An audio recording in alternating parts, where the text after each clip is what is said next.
justement, on va en parler. Avec nous pour le grand débat dont on va plus loin ce soir, Danielle Tartakovsky, bonsoir. Bonsoir. Historienne, spécialiste des mouvements sociaux. Bernard Vivier, bonsoir, directeur de l'Institut supérieur du travail.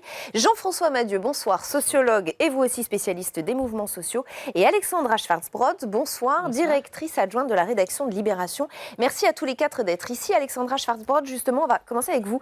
On ne cesse de parler de cette hypothèse de convergence des luttes. On vient encore de l'entendre dans le sujet de Sandra Cerqueira. Est-ce que vous avez eu le sentiment d'en voir le début aujourd'hui de cette convergence des luttes ? Un tout petit début, parce qu'on voit bien qu'il y a... Il y a ces deux mondes différents qui s'opposent. Les Gilets jaunes, depuis le début, pourquoi il y a eu ce mouvement des Gilets jaunes ? Parce que justement, c'était des gens qui ne se reconnaissaient plus dans les syndicats, qui en tout cas ne voulaient plus considérer qu'ils ne les représentaient pas. Et donc, c'est comme ça que ce mouvement a émergé. Simplement, maintenant, les Gilets jaunes voient bien qu'il y a une espèce d'usure, usure de ces manifestations tous les samedis. Ils sont moins audibles. Voilà, ça c'est donc pour les Gilets jaunes. Ils commencent à avoir besoin du côté un peu structuré, organisé des syndicats, ça ils le sentent. Et en même temps, ils s'en méfient comme de la peste. Les syndicats, de leur côté, sont tous dans des registres très différents. Martinez et Laurent Berger de la CFDT, donc Martinez, CGT, se méfient aussi beaucoup des Gilets jaunes et notamment de tout le côté ultra-violent de certains, enfin de la frange très violente des Gilets jaunes. FO est toujours parmi du gros problème qui a conduit à un changement de président. Donc, c'est un peu la pétaudière, ils n'en sont parmi, ils ne sont pas en état de récupérer un mouvement comme ça. Et Laurent Berger, en plus, on le voit, essaye de redonner un peu de chance au paritarisme et de rediscuter avec le MEDEF autour de l'assurance chômage. Donc, il a un gros dossier sur la table. Il a autre chose à faire, à mon avis, que de s'occuper des Gilets jaunes. Donc, voilà le paysage. On ne voit pas très bien. Enfin, ça peut éventuellement prendre, mais ça paraît très compliqué. Bernard Vivier, vous êtes d'accord ? On assiste à un petit début de convergence des luttes, un peu poussif, un peu contraint et forcé presque ? Non, moi je vais dans le même sens que ce qui a été dit, et pour le dire peut-être de façon différente, sans trahir votre pensée, il y a double divergence. Il y a divergence entre le mouvement des Gilets jaunes et le mouvement syndical, et il y a au sein du mouvement syndical une divergence qui s'accroît entre ceux qui considèrent que cette grave crise sociale, c'est pas une jacquerie, quelque chose de lourd, de profond, peut être réglée par le débat, le mot est à utiliser, par la concertation, par la recherche de solutions positives, et d'autres dans l'affrontement. Et on voit bien aujourd'hui une CGT qui a pris parti aujourd'hui d'aller dans la manifestation, mais c'est normal. Une organisation syndicale, elle est là pour ouvrir, élargir un mouvement, coiffer le mouvement, comme on dit dans le jargon syndical, et pour aller chercher dans ce mouvement des futurs militants, des futurs responsables. Mais le tri à faire entre les violents casseurs et le peuple des ronds-points, il n'est pas fait encore. Mais pourtant, c'est pas anodin ce qui s'est passé aujourd'hui. C'était la première fois, Danielle Tartakovsky, qu'on avait des gilets jaunes qui se joignaient au mouvement sans vraiment le dire, sans qu'il y ait des photos de famille, sans qu'ils défilent vraiment côte à côte. Chacun était vraiment dans son cortège. Mais il y a eu quelque chose de nouveau aujourd'hui. C'est la première fois nationalement, dans la mesure où effectivement, dans beaucoup de manifestations, dans beaucoup d'actes des Gilets jaunes des dernières semaines, il y avait la présence de la CGT Esqualité. Donc c'est pas... Et c'est pour ça, je suis globalement d'accord avec votre analyse, mais je crois qu'il faut un tout petit peu nuancé entre l'aspect stratégique avec les divergences que vous évoquez tous les deux, j'y souscris totalement, et puis ces phénomènes de rapprochement sur le terrain à partir de revendications. On voit bien qu'une partie des Gilets jaunes, dans d'autres circonstances, aurait pu être dans les manifestations syndicales. Aujourd'hui, dans le cortège parisien, il y avait des Gilets jaunes au milieu du cortège CGT. Ça se mélangeait, pas très nombreux. Sans doute s'agissait-il aussi de syndicalistes qui avaient arboré le gilet jaune. Enfin, donc, c'est pour ça que c'est difficile d'y voir clair, mais il y a quelque chose de... Il y a peut-être un tournant, Jean-François Madieu, quelque chose de nouveau qui est en train de se passer ? Oui, mais je rejoins tout à fait ce qui vient d'être dit sur le fait que déjà depuis quelques semaines, on savait que localement, déjà dans des villes de province, des unions départementales, la CGT, les structures locales avaient manifesté, et en effet déjà avec des drapeaux, etc. D'autre part, il faut rappeler que Solidaire ou la FSU également étaient souvent présentes. Donc il y avait déjà des indications. C'est vrai que là... très clairement, c'était un tournant un virage. On pouvait se douter, malheureusement, de ce qui se passerait. Alors, on n'a pas tous les éléments chiffrés à l'heure où on se parle, mais manifestement, quand on déclenche une journée, c'était pas juste pour faire des manifestations. Je voudrais rappeler que l'objectif, c'était pas manifester, c'était la grève. Une grève massive, bon, voilà. Et l'idée de la grève, malheureusement, c'est la confirmation, et c'est probablement une erreur, d'ailleurs beaucoup le reprochent aux appareils des organisations syndicales, la CGT en tête.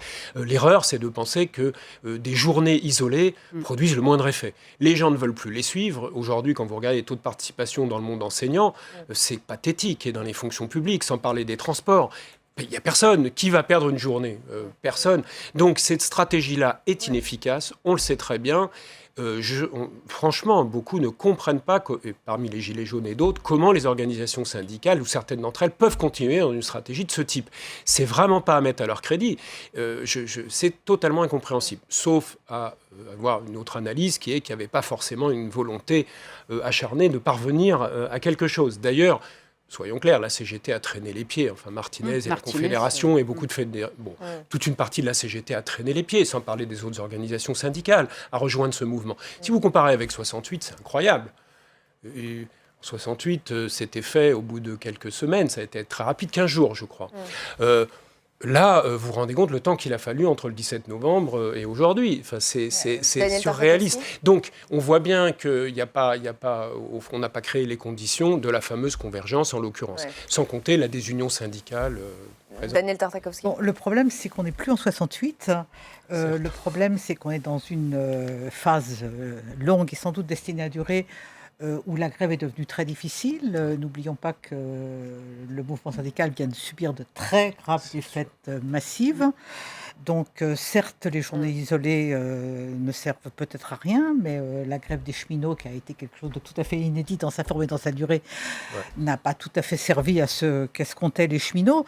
Donc, alors, il faut trouver les moyens. D'où les Gilets jaunes. C'est pour ça qu'il y a eu ce mouvement des Gilets jaunes qui a voulu manifester autrement une colère. Je pense que nous sommes en train de rationaliser a posteriori. Il y a eu un phénomène de très grande colère qui a débouché dans des milieux qui étaient des milieux relativement peu syndiqués.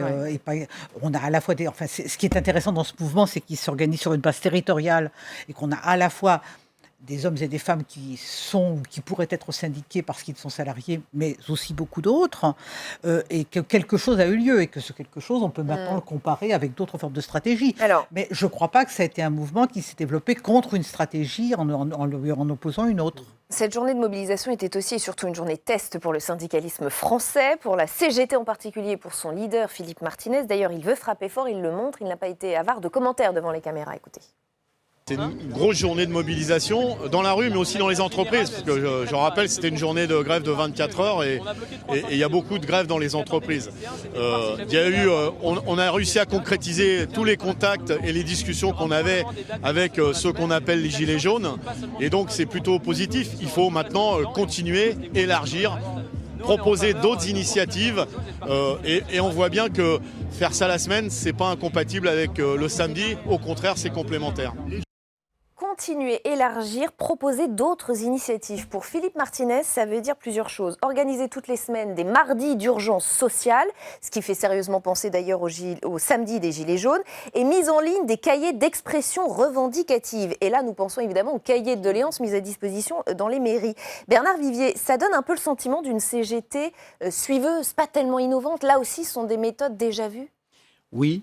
Et l'approche du congrès de la CGT, ce sera dans 3 mois, le 13 mai, l'ouverture de ce congrès. L'approche du congrès donne une pression à Philippe Martinez, qui n'est pas dans une situation facile. Rappelons-nous, Bernard Thibault, mis en place en 1999 jusqu'en 2013, pendant 14 ans, essayait de concilier contestation et négociation.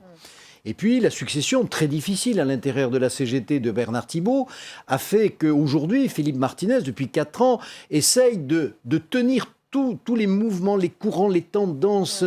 Et de ce fait, à l'intérieur de la CGT, la réflexion, le positionnement, l'évolution n'est pas travaillée. Je vais faire un parallèle un peu abusif. La CFDT, à la fin des années 70, a dit « Nous quittons le socialisme autogestionnaire et nous évoluons vers le réformisme ». Ça a été très long.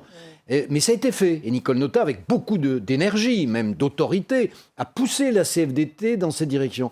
À la CGT, le logiciel, l'expression est peut-être un peu vive, mais est un peu rouillé, qui n'avance pas recule. La CGT fait du surplace, de ce fait, perd des adhérents, perd de l'audience et perd de son énergie, alors qu'elle reste une belle organisation. Vous savez, la CGT, c'est en France 857 unions locales. Il n'y a pas une autre organisation syndicale capable d'occuper le terrain. Alors que dans son ensemble, le syndicalisme, il est dans les entreprises, dans les administrations, et de moins en moins sur les ronds-points, les territoires. Et au-delà du cas de la CGT, du cas particulier de la CGT, Alexandra Schwarzbrod, est-ce qu'il est essoufflé, ce syndicalisme français, ou est-ce qu'il est en train de retrouver un second souffle, justement, au travers de cette nouvelle énergie impulsée par les Gilets jaunes?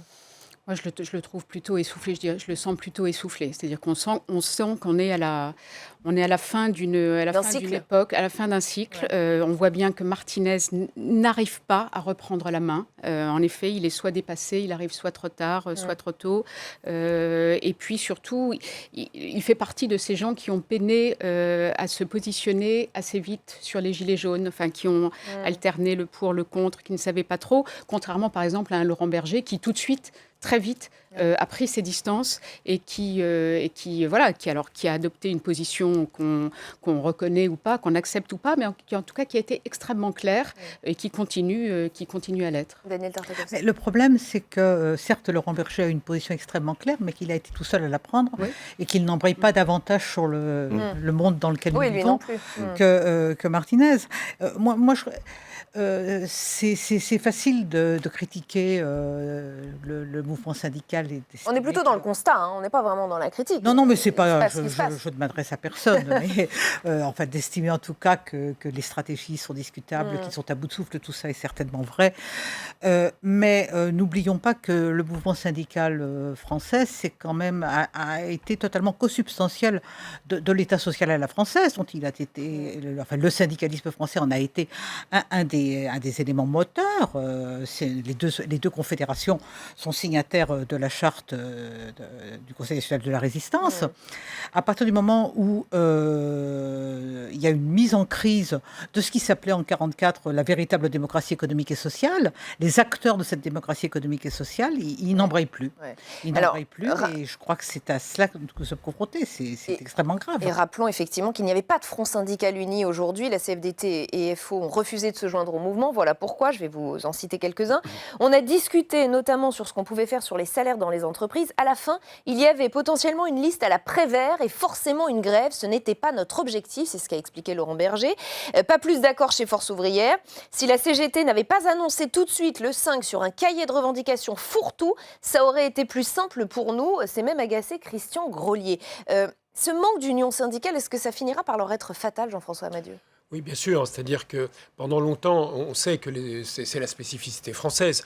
Là, elle est criante cette fois-ci, mais au fond, on a l'habitude. C'est pareil tous les 1er mai. Bon, enfin bref, c'est une caractéristique française. Alors en temps normal, en effet, je confirme ce que vous disiez. Finalement, le mouvement syndical français s'en est sorti, bien qu'il ait très peu d'adhérents, parce qu'il y avait une institutionnalisation et surtout parce qu'effectivement, il y avait tout ce paritarisme au fond. Alors que ce soit pour les financements ou le fonctionnement syndical, ça marchait. Et puis deuxièmement, il y avait une capacité à mobiliser. Car n'oublions pas que c'est par les conflits, par la grève, là aussi, la France n'était jamais très bien classée dans les comparaisons internationales, que les choses fonctionnaient. Aujourd'hui, on voit que du point de vue de la participation aux grèves, tout ça ne fonctionne plus. Quant je dirais, au volet état social que vous évoquiez, c'est vrai qu'il est mis à mal. Non, mais il y a aussi autre chose dans la crise syndicale, parce que, vous voyez, la dernière enquête du CEVIPOF et d'OpinionWay, je crois, qui a indiqué 27% de conflits confiance dans les organisations syndicales en tant qu'institution. C'est peut-être un peu plus, ça dépend comment on pose la question, mais c'est vrai que c'est bas. Alors, on le trouve dans d'autres pays, de même que la crise des adhésions, mais pas dans tous. Et l'exemple le plus frappant, c'est les États-Unis. Finalement, c'est la fête aux États-Unis. Les chiffres sont nettement meilleurs, les gens adorent les organisations syndicales. Pourquoi ? Comment on l'explique ? Justement, ce qui permet de le comprendre, c'est un virage que, de mon point de vue, dans ce moment, on voit que le mouvement syndical français n'a pas été en mesure de le prendre, et la CGT en tête. C'est quoi ? C'est qu'encore aujourd'hui, Philippe Martinez va considérer, et il l'a dit dès le début, pourquoi il ne rejoint pas les Gilets jaunes ? Parce que pour lui, il est hors de question d'aller avec des gens qui sont homophobes, xénophobes, racistes, ou qui votent Rassemblement National. Mais en raison du sociétal, il n'est pas possible. Vous voyez, et là, il fait une erreur, il mélange tout. Il ne devrait pas faire le tri. Et souvenez-vous, les samedis, c'était incroyable. La CGT avait appelé, non pas à manifester aux côtés des Gilets jaunes, mais dans Paris, à rejoindre un défilé sur les violences faites aux femmes. Le sujet est important, mais vous voyez que si vous choisissez le sociétal contre le social, syndicalement parlant, et pour l'électorat, pour la base populaire, qui est très en faveur des Gilets jaunes, ça pose un vrai problème. Et la comparaison internationale, non, mais elle est importante parce qu'aux États-Unis, justement, je n'ai pas besoin de rappeler que c'est bien cette question du social et de sociétal qui a été très clivante aux États-Unis et qui explique beaucoup des déboires, on le sait, d'Hillary Clinton.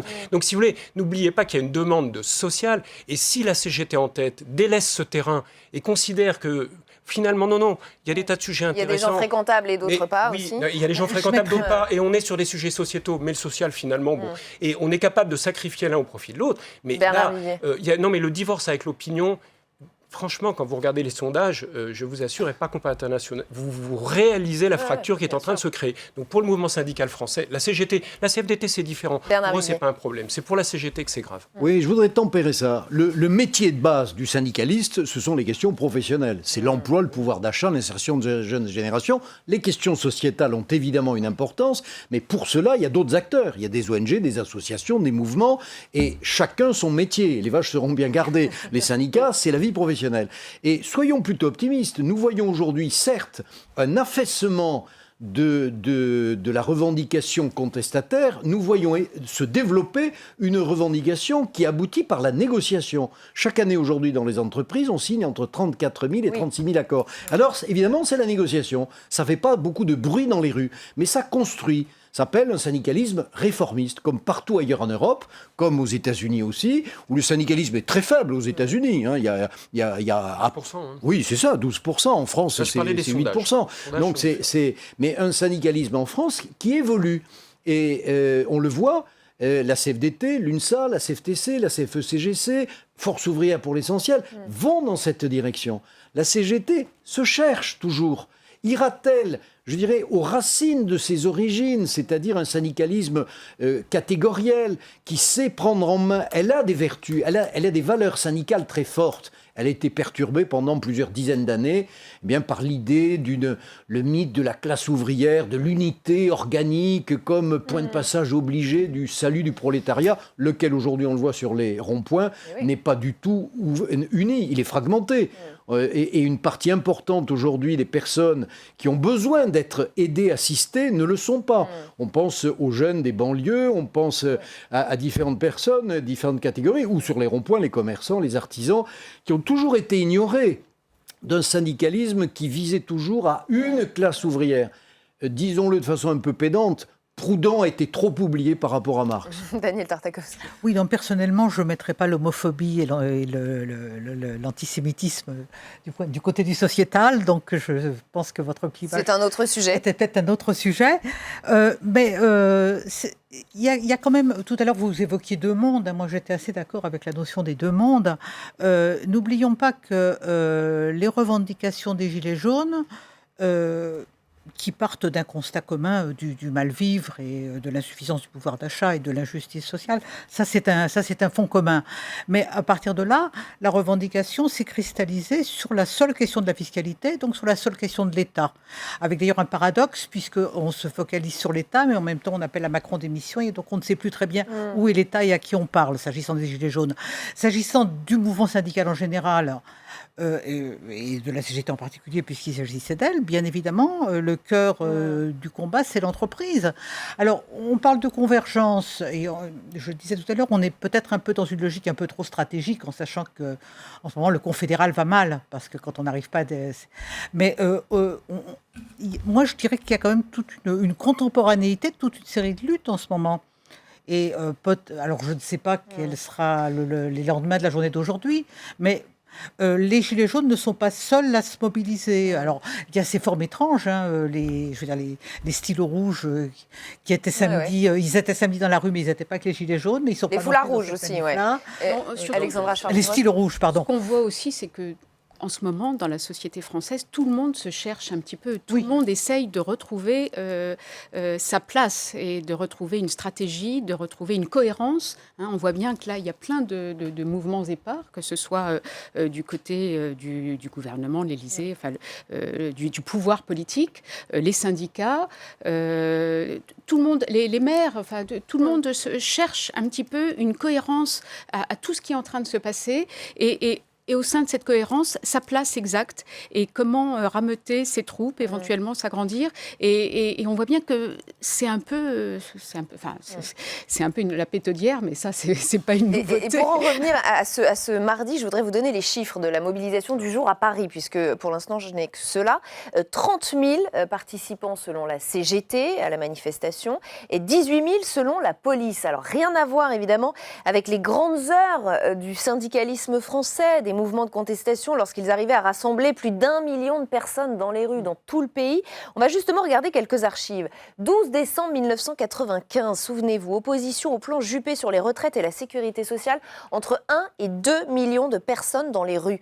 13 mai 2003, mobilisation contre la réforme des retraites de François Fillon, chiffre officiel, plus d'1 million de personnes dans les rues, 2 millions selon les syndicats. Enfin, 29 janvier 2009, défense de l'emploi et du pouvoir d'achat face à la crise financière, ça nous parle, entre 1 et 3 millions de personnes mobilisées dans le pays et évidemment un front syndical uni. On a l'impression que ce temps est fini, Jean-François Madieu, que ce n'est plus possible pour les syndicats de rassembler autant. Est-ce qu'on se trompe ?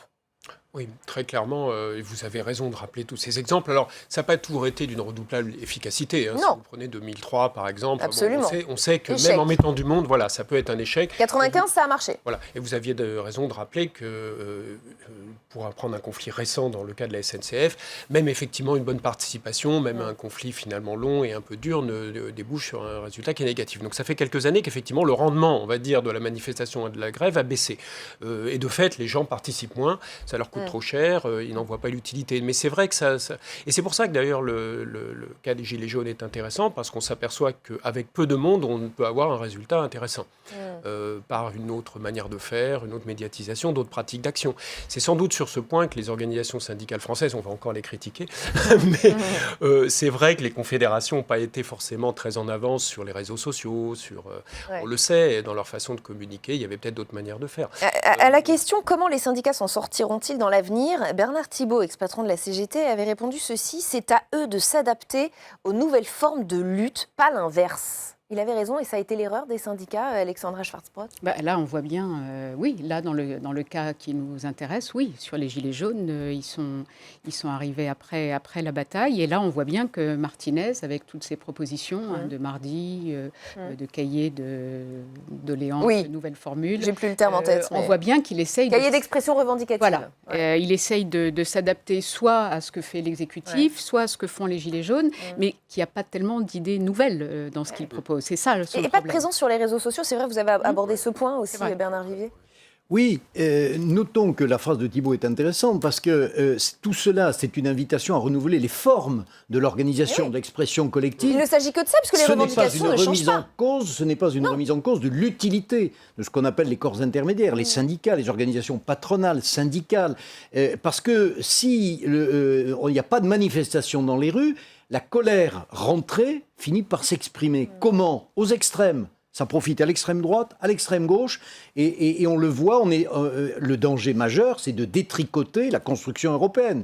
Et nous avons là, dans quelques semaines, une échéance de première importance, avec des replis nationalistes, xénophobes, partout en Europe.